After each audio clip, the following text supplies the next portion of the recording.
welcome back to the Amazing Conspiracy Realist channel for week 3 of ACRA Weekly. And I'm glad that I am being persistent with myself this year. Ever since 2025 kicked off, I really wanted to do things differently. And people like Logan Hart and Mario West and Vinny Eastwood and Ralph Smart and the guys on Age of Truth TV, it's like in the absence of Mark Passio, these are the folks that have really helped motivate me to stay at this, and it's been I've been pushing myself really hard to quit the overthinking and the ranting and raving. And also Rodney Goodwin, his weekly forecast on the Wizard Factory podcast, that's been super helpful over the past year and a half or so. And I'm just really grateful for these people, because it's like I come home from my day of matrixing and I've got all this cognitive dissonance going on, and I feel like I can't move forward with where I need to be, because I'm stuck in overthinking and like trying to figure out what my next move is going to be. And it's just, when I came up with a really good routine for myself, and that was the first step, and then sticking to it was the next step, and I think I'm finally at that step. And so, it's a good place to be. And I'm going to be 34 this year, so, it's about time to, get my acting gear a little bit more and get some more stuff out there for you folks. And so I have my trusted friends here today, and if you haven't seen the show before, I suggest starting from the first episode and going forward from there. But we've been using the following tools for divination, and so the first one is the Herbal Healing book, the Herbal Healing deck, and the book that goes along with it by Sarah Baldwin and Ashley Verkant. Alright, and so the back says, see how plant spirit and herbal healing can change your life. Get in touch with the power of nature and its abundant remedies. So you're getting in touch with the essence of the herbs in this, and they do it through tarot cards. But it's not a traditional deck, so that's one thing to highlight. It's not based on the traditional deck necessarily. So we're going goth style, or my favorite dark gothic deck, Thoth. It's not a dark occult deck. We've already went over that. Crowley, even though the occult is still neutral, so even if someone a little bit on the dark side makes a deck, it still can be used for neutral purposes. And Crowley, it depends on who you ask. I think Mark Passio has him penned in as a gray magician. I'll always say musician, a gray magician,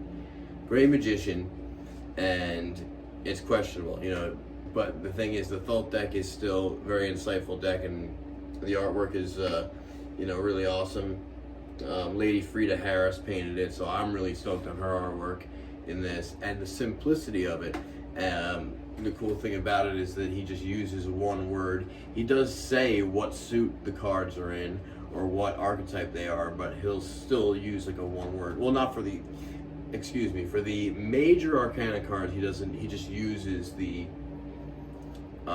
title of the archetype. But in the minor arcana, in the suits and the kings and queens and princes and priests, he goes with sometimes a one word to describe the entire card, which is pretty cool. I mean, the thing is, cards are not about words, and that's what I need to remember too. So, while that is helpful that he does that, it's still about the image. The image is the most important thing. That's why I put the image, and when I go and edit it post video, I put the image of everything that I put down on the table. So, I have the Aleister Crowley's Thoth deck with me, and then we have the booklet that goes with that, and then we also have the Tarot and Astrology Healing book, Enhance Your Readings with the Wisdom of the Zodiac by Corinne Kenner. And so I've been using this for years. It's a great tool to kind of have an understanding of both divination and tarot. Divination, astrology and tarot combined, and so that's a helpful way for me, because tarot was my initial foundation for divination, and so astrology can get a little bit confusing, and it's a very much involved subject, and there's different traditions and different modes within it, so it's kind of a nut I haven't really fully cracked yet, but I know basic things about it, and through this book and by incorporating the tarot with astrology, it helps me, it educates me on both disciplines, so it's pretty cool, you know. And so when people get into alternative stuff, whether it be alternative music or, you know, alternative technologies or alternative ways of producing food and different things, you know, there's also the alternative information in terms of conspiracy and, you know, the dark stuff in terms of mind control and MK Ultra and human trafficking and all that, and that's where it's not so much fun in that part of it. But in this, when you get to look in the esoteric arts, the artistic side of the whole thing, when you look into occult information in regards to divination, that's when it can get really interesting, and you kind of fuel that creative spirit, you know, while you're in that journey of truth discovery and you're in that rabbit hole. This is the outlet for creativity and also insight further into what's really taking place within us and around us. Alright, so I'm getting right into it here with the Thoth deck. First I will announce each card. Then we'll go back to the top, and we'll start in with the descriptions and the insights into what, you know, it's trying to reveal to us and how it relates to the greater reading. And that's what the evidence for the divination here, for the magic, is the themes are consistent, and you'll see the unique patterns within the reading to show that it is a consistent message coming from source. So here we go.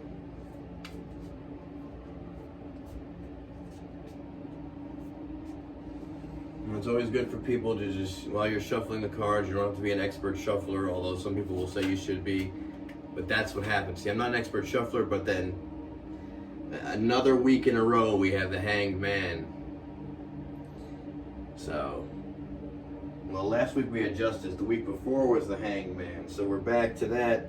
And Three of Swords, as in sorrow, has come up as well.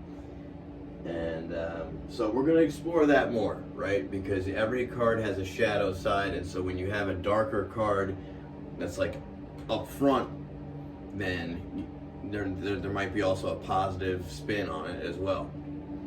So next, moving on to the Herbal Healing deck.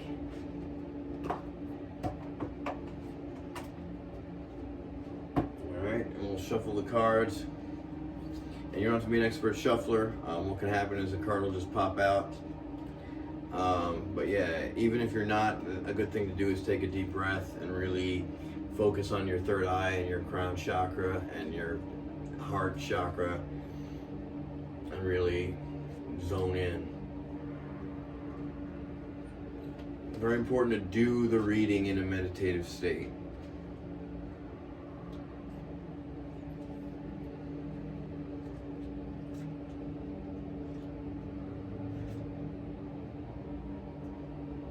Horsetail, higher self.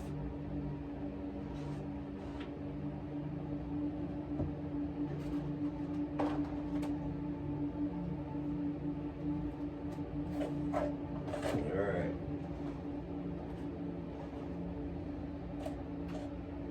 So nothing came up.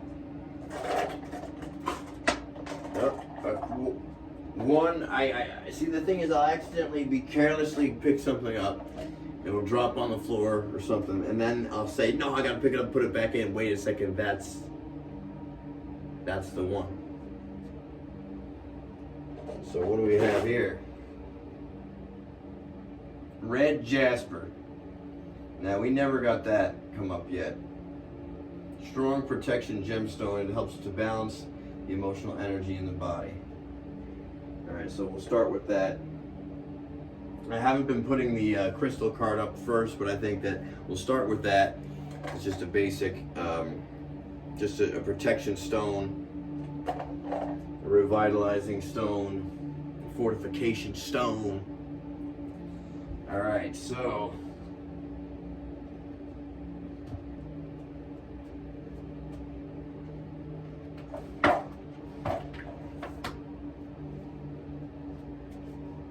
again, we're doing the psychic weather for the week. It's not necessarily about current events. It's just we're gonna just kind of do a clairvoyant and be just open to the present moment and what it's telling us. I do film this before they're published, so it's an idea of the overall energy of the time that you're watching and that you're living in, and it's very within recent history, within recent, days. So keep that in mind as well. So we're going to start off going back to the beginning with the Hanged Man.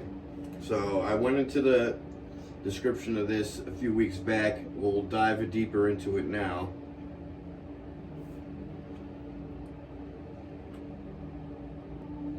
And so kind of in the beginning of the book, they also give brief descriptions for each of the major arcana cards. And what's interesting is last time we had Justice, and then this time we have the Hanged Man, and so we're kind of teetering between Justice and the Hanged Man.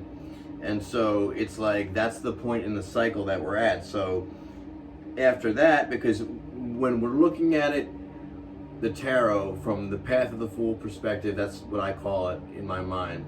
It's the idea of like Joseph Campbell's path of the hero, the hero's journey, is part of this cycle. So where are we in that is basically dictated by the order of the major arcana. So the Fool, the Magician, then you meet the High Priestess, the Empress, and so on. And so we're at the Hangman, and then next is Death. So that's where transformation occurs. It's because there's no such thing as death, as in, energy just ceases. It's just transformation. So that's another important thing. Everyone thought back in 2012 that it was over and nothing happened other than transformation. People thought it was the end of the world almost when Trump got elected the first time, and transformation for better or worse, here we are. So again, we're ruled by Neptune.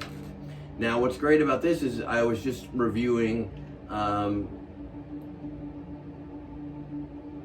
Rodney Goodwin's report for February, and he said that it's important for this entire year to stay grounded and not let your imagination run completely off course, and that Neptune can definitely it's within the astrology of the current time, and it can definitely take you off course, and you can find yourself really in an alternative reality, and it's be careful where escapism can bring you. And especially nowadays with all this AI and distraction, I mean, people are really going to be escaping into their own minds. It's almost like the lockdown is now internal. And so for me personally, I have antisocial tendencies, and I, even though it doesn't seem like that, because I'm out there and I understand my responsibility to the community and to myself to engage in social interaction, so I could learn about that. But I get to points where I really am over it, and I wonder if what my alternative to my move to become more hermetic in my life, is it an escape from society, or is it an answer to healing? Is it basically an attempt to just take a break and heal and recuperate my spiritual fortitude, so it can get to a point, and so Neptune is definitely about distraction, and There's so much stuff going on that, like, the amount of events that are taking place within like a week or day span is just, it's just too much at once, and it's information overload for a brain that could just be doing what I'm trying to do here with the channel. It's actually slow people down, and let's get them back to reading and looking at long form information. And yeah, I mean, people are gonna think it's boring, but it's not boring when you sink your teeth into the information and it transforms you, and you understand how you can integrate these skills into your own life and in your own perspective.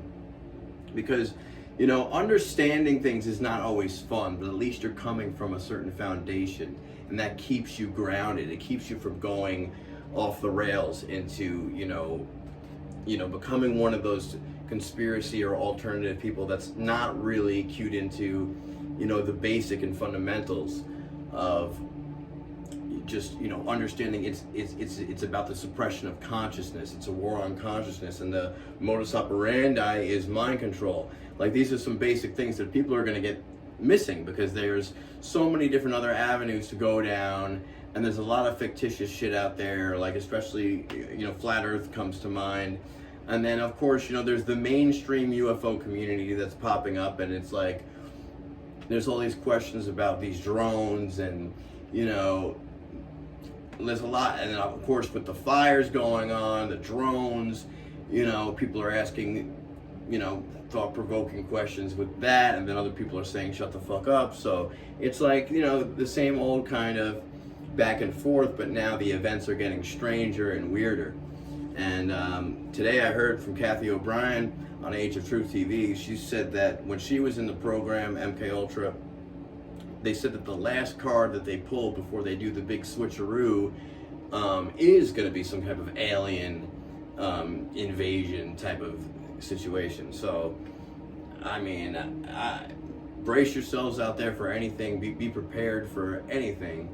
And, you know, but you know, the thing is, cherish the present moment, because there's always going to be this like looming thing ahead.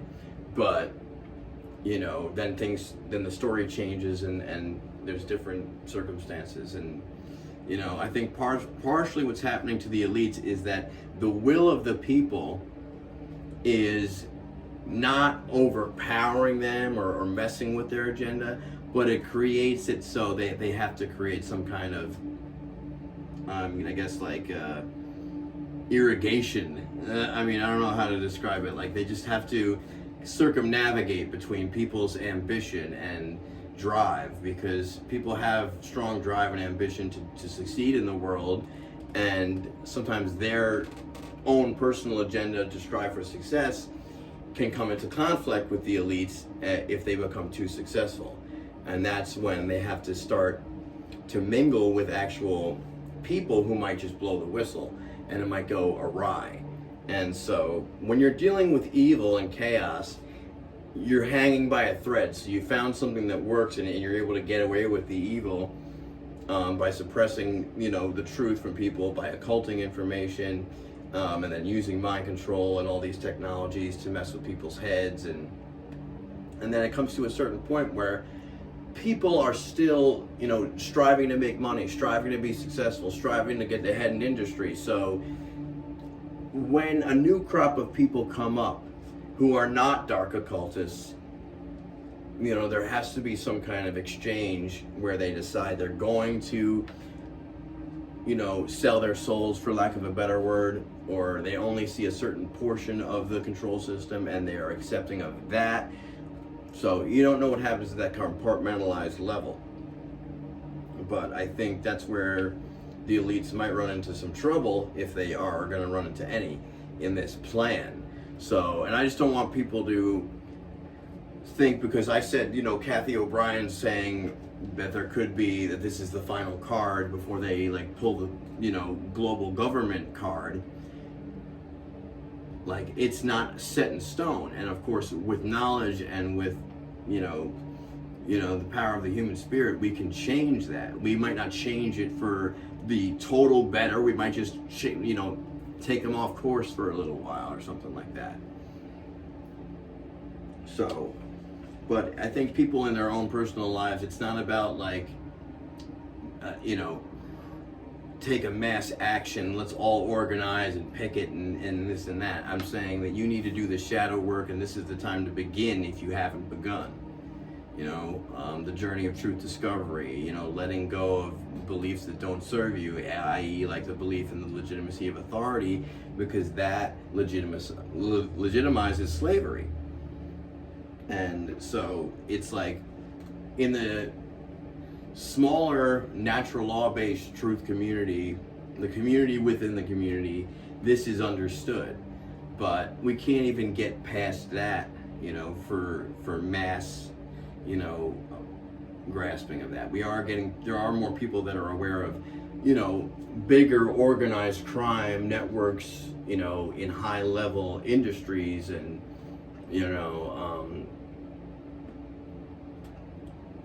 like areas of society like Hollywood and, but it's like Hollywood gets indicted and it's like this low hanging fruit thing, but then you never hear about the Vatican or the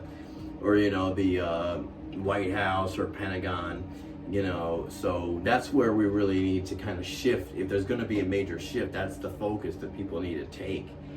And so I think there's just like this kind of stagnant energy where people are just kind of confused because of all the information overload still. And this has been happening for years. This is nothing new.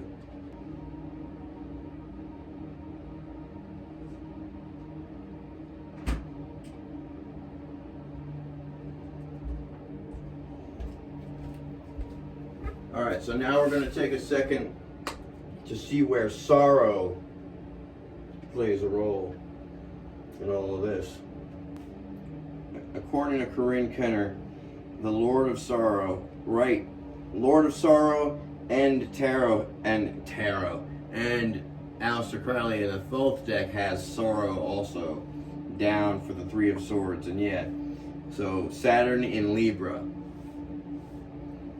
So most of the Three of Swords feature blood-filled beating heart pinned to a backdrop of rain and clouds by three silver swords. That's kind of emo, kind of heartbreak, loss, right? I mean, it's pretty dark stuff. Coming home in California to their homes devastated, and it's just very stressful. Okay, so it's like we're not at the death portion because that's the transformation. So we're at the super stressful, super unjust, super anxiety filled, super just begrudged, people are angry with the government out there, rightfully so. And yeah, I mean, I said justice was gonna come, and it's gonna be swift, but it's not gonna be, it might not be true justice. It might be the artificial, worldly justice that we're all too used to.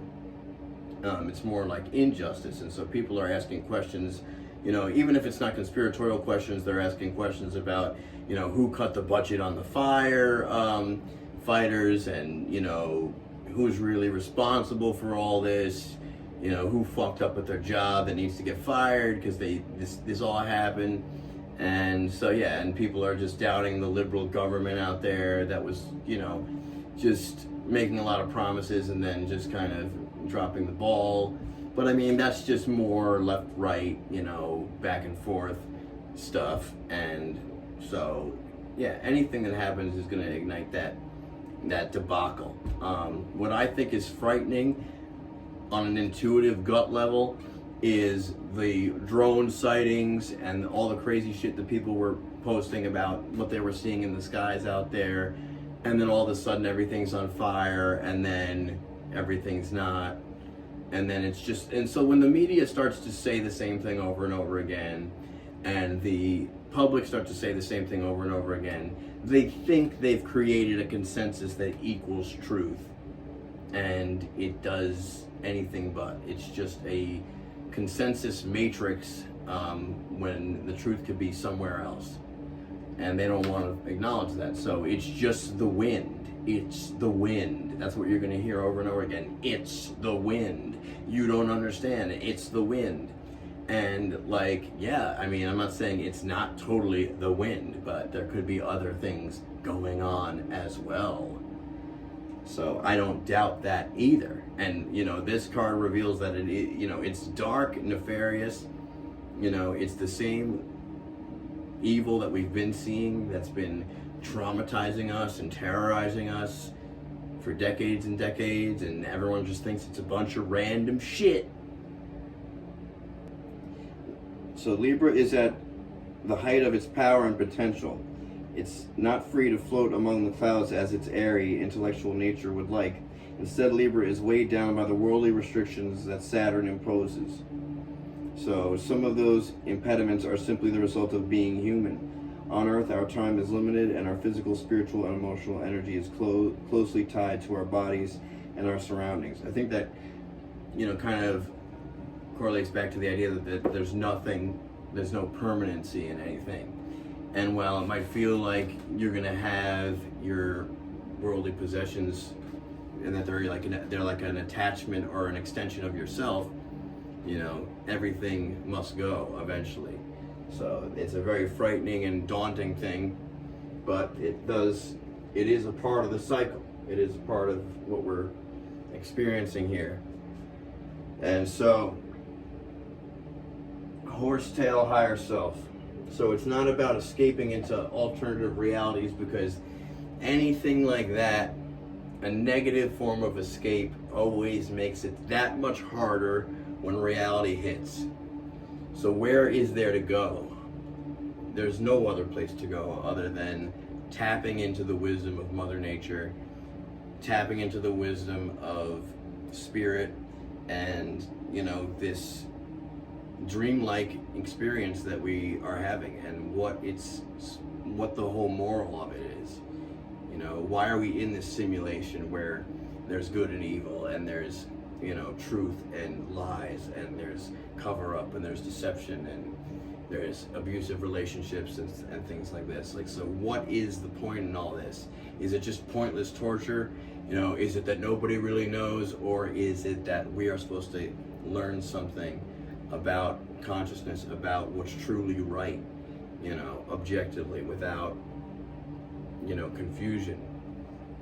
Because confusion leads to chaos.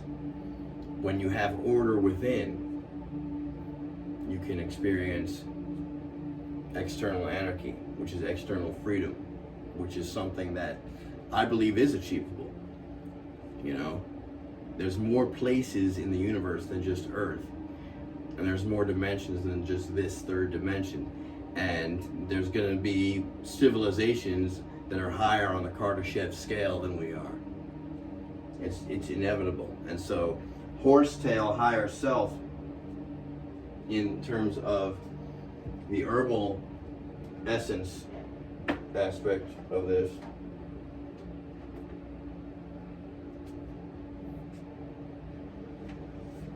might be the key.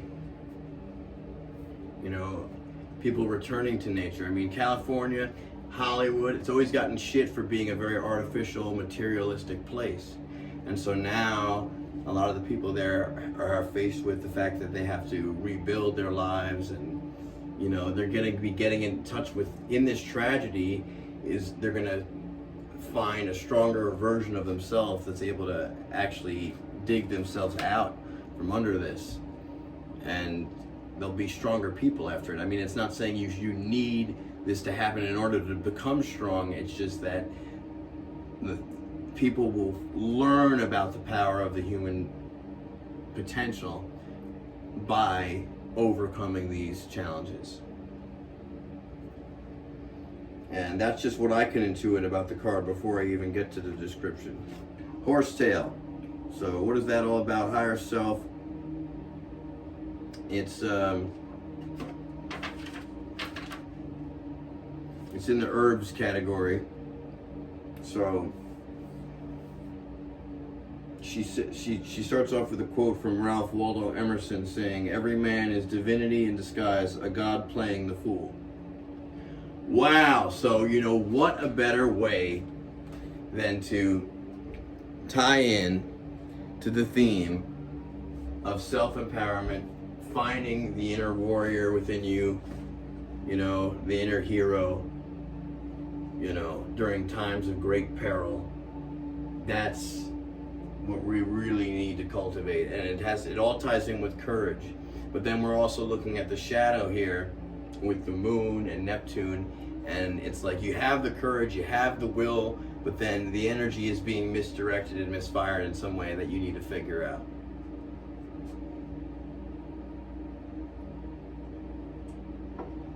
And so that's where you get in touch with the intuition, because people want to rely on AI, and that's all intellect. But when you're dealing with intuition, you're dealing with heart-based intelligence, and that's something that is unique to human beings. No matter how sophisticated you might make AI, trust me, you can get in touch with your higher self. It'll give you more of a grounded answer for the emotional turmoils, you know, for the things that are not so, you know, clickbait, quick, you know, in and out answers.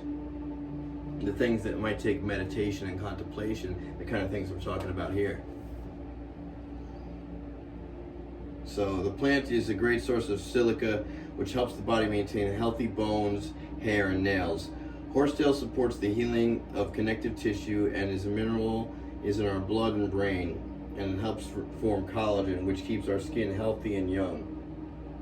Silica also forms the basis of quartz crystal, which is known by both scientific and metaphysical communities to be a means of communication.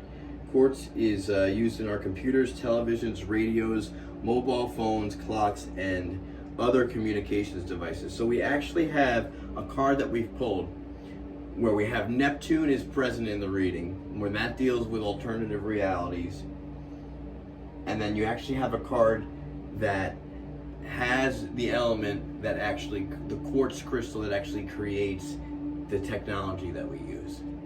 And we pulled an herb that has properties of that nature. And we're dealing with AI. We're dealing with, you know, possible, you know, technologies used in some of the events around the world, whether they be the drones or the fires or God knows what. Okay, because occulted information can be anything that is hidden, and in this case we're talking hidden information by dark occultists for nefarious purposes. And so that's what you got to be aware of. So yeah, so now it's a time. So she goes into some of the elements of the plant. So the idea of it is that it comes into your life to facilitate communication with the higher self and higher beings. These plant resembles antennae. So the species Equisetum arvens has needle-like leaves, giving the appearance of furry moth antennae. So they are also like technological antennae, which send and receive electromagnetic waves. As with quartz crystals, there is much similarity between how we communicate with technology versus psychic awareness. Right, so there's higher self-knowledge, and then there's just going to be the pool of worldly knowledge that you might derive from some AI, you know, prompt. All right, so it's about staying open to, you know, and if you don't know how to do it, is get in touch with the intuition. So for people that know the techniques for getting in touch with the intuition, it's about tapping into that and staying open to the messages you receive. And you know that can come through dreams, synchronicities, you know, the same number coming up. You got to see what that means in relation to what you're dealing with and what we're dealing with as a collective on the grand scheme here. So, you know, it's about ego death in a way. And that's what the hangman might be afraid of, is that's the ego that's just needs to get shattered so that it can transform. And, you know, and that all goes down to the same thing that I always talk about, which is shattering false paradigms of belief. I think that people are just set up for failure as soon as they decide to just accept the fact that, you know, this system that's going to make it easy for you is also going to enslave you. And so what is it making it easier for us to do is not learn how to be sufficient on our own using natural resources to sustain ourselves. And I admit that even though I'm an advocate for that, I don't do that because I haven't come to that point where I am changing enough of who I'm interacting with and what I'm doing to facilitate that in my life. But I'm definitely working on moving toward that direction and doing what I can in terms of, getting information out and doing my part in the great work before I get to that point personally in my life. So it's about kind of disconnecting from technology a little bit. And so right now it's winter time, and it's kind of at the height of screen time for people. And I think that summer months, for places out there like New York where I live, and there's 4 seasons, that's when people start to feel better and their minds start to expand and they get more creative and they get more in touch with their higher self. And that's when you start to get the hippy dippy vibes, people tripping and people just vibing and theorizing about whatever. And the whole point is you get in touch with nature and you get less claustrophobia, more wide open spaces, and that's the very, least of it that I can say. And so, and then there's the consequences of not doing it, right? Because, we're always dealing with reversals. So what happens when you don't do the positive things that I discussed, based on what we've had come up here? It's gonna be sorrow. It's going to be the same old crap yet again, and then the same old lessons, and then more of it depending on how you react. If you react the same way, it'll be the same way. And I've tried to really quell this myself. If I find myself, even before, because I chilled out for a second and I watched some stuff on the tube, some truth-based stuff, some Kathy O'Brien interviews, but I was still just kind of sitting and watching and vegging out. And so I said, "Oh, you're not in any mindset to do that video." And then I said, "Nope. If I say that I'm not in the mindset to do the video, and I stay in that mindset, it won't get done. If I immediately decide I'm not going to stay in that mindset, well, here we are." So that's where the transformation is really being made manifest in my life in 2025 at the start of the gate. So I hope you're having a great 2025 so far, and keep up that steady momentum. And we'll catch you next week right here on Amazing Conspiracy Realist channel. Rock on.